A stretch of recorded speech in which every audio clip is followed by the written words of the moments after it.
ese uri kuhabona ute sheri? Sheri kunsohokanya cyane. Ahantu ni heza rwose, urabona ko hari uduti, hari akayaga keza rwose, ntugire ikibazo. Hari umutekano? Aha ngaha se ntabwo ari bwo bwa mbere, hanigeze kuhatekereza nshaka kugira ngo nzahakuzane rwose. Aha nta kibazo, ntugire ikibazo rwose. Kandi rero reka nkubwire, uzi impamvu nakuzanye hano?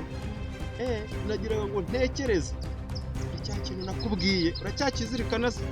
Ntabwo nyine. Ubukwe bwanjye nawe ibyo uzi se? Aka kana wari wibagiwe se? Ndabizi. Yego urabizi.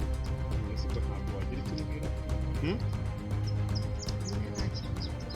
Yego turakoze wumva se. Reka nkubwire, wa munsi bwa mbere na mbere tugihora ndi gutekereza ngo tuzatembera. Hano narahashimye ndahatekereza, ndavuga ntiho nzagutembereza. Rwose urakoze.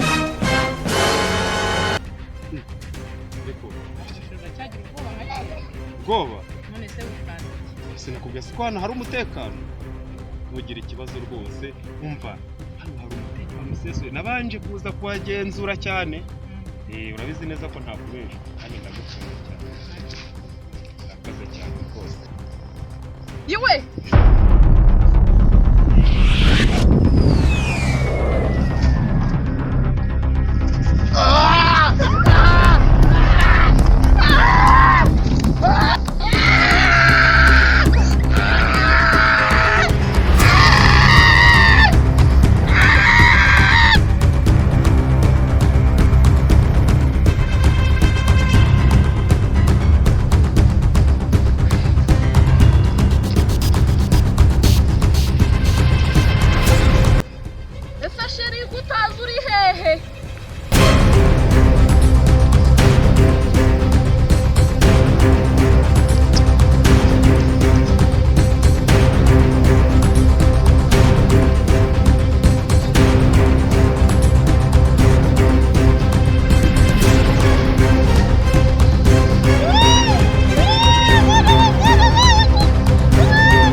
mwakabaye mutuza tugashaka umuhigo w'uyu munsi ntabwo mwakabaye mu Rwanda.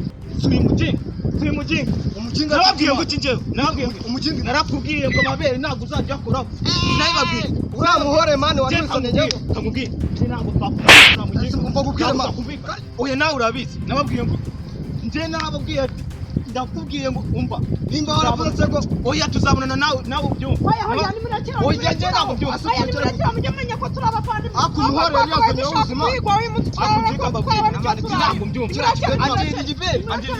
Ni murakira.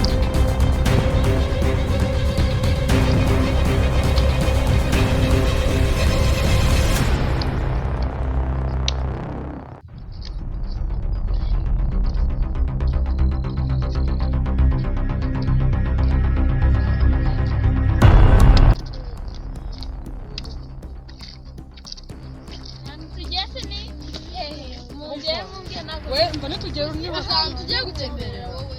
Shangi ntago mazi. Wowe urahaze? Ni heza cyane. Kuko wowe tujyanye tubwira ukuntu hameze. Ukuntu ari heza? Ni ahantu mu gashyamba, utunyoni tuvuga tureba, ari inyamaswa nyine ubona ahantu heza. Kuko tugere kwa nanjye mfite amatsiko mva. Oya, tugende.